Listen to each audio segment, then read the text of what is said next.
I'm correct, am I not, that of the 17 laboratories, it's the only one that's not run by the model of you hire a company who is a contractor to manage the laboratory. That's the way 16 of them are run, right? That's correct, Mr. Chairman. And this one is run just by the government. That's right. Everybody there is a government employee. Yeah. And generally speaking, do you think the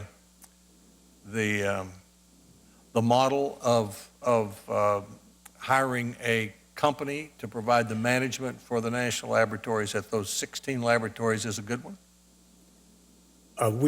We support that model. This Congress created many decades ago this unusual and unique model of a FFRDC, and I think it has served us extremely well. And I think these other 16 labs are the examples of that. We said in the report, we think that there is a greater degree of consistently high quality research at those other laboratories, and that the research at NETL does have some very good research, but it's not consistently as high quality as the other labs.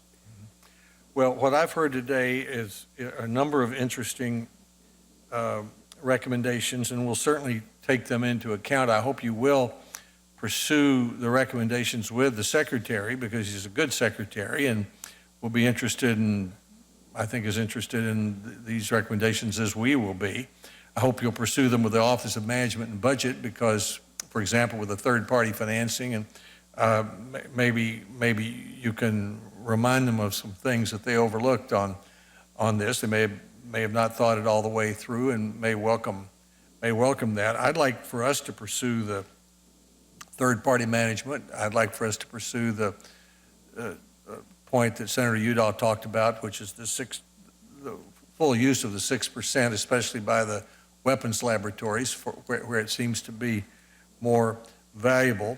I thought it was interesting, Senator Coons' comments, and perhaps one of you said, I guess you did, Dr. Cohen, that what the laboratories need on commercialization is just a clear statement from us about whether it's corporate welfare or something they ought to be doing. Because I know from my own background, I've tried it as a university president, as a governor, I've tried it from every angle. It's not easy to do. And one of the things that I've noticed, I was talking to the former chief of staff of our state's Department of Economic Development. He thinks the private companies are not very aggressive in trying to dredge out ideas from the laboratories. He puts the fault there. One company moved into Tennessee and was particularly aggressive and went over to Oak Ridge and found a lot of materials research that's interesting. I suggested to Fred Smith, the founder and CEO of FedEx, he ought to spend a day at Oak Ridge, and he wandered through and was looking for one thing, and he found something in the materials research they were doing he thinks will save hundreds of millions of dollars in the weight of his containers that FedEx flies all over the world. I was at a medical device company on Monday, and they're using, as I mentioned earlier, 3D printing on the tools for knee replacements.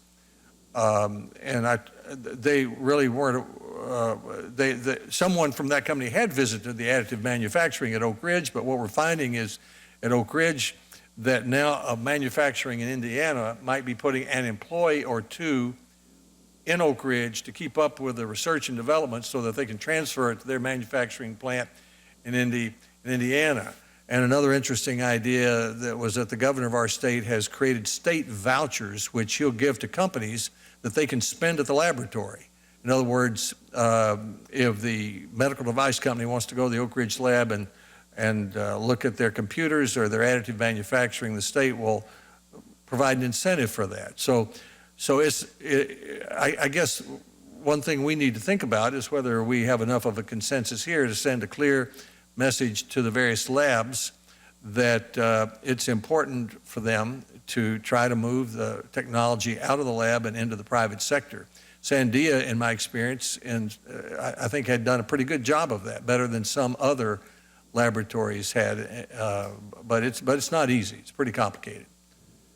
And that's an area that we can focus on. So I don't have any further comment. I'll ask Senator Feinstein if she has a further comment, and then I'll ask each of you if you have a final word you'd like to say to us, and we'll conclude the hearing. Senator Feinstein.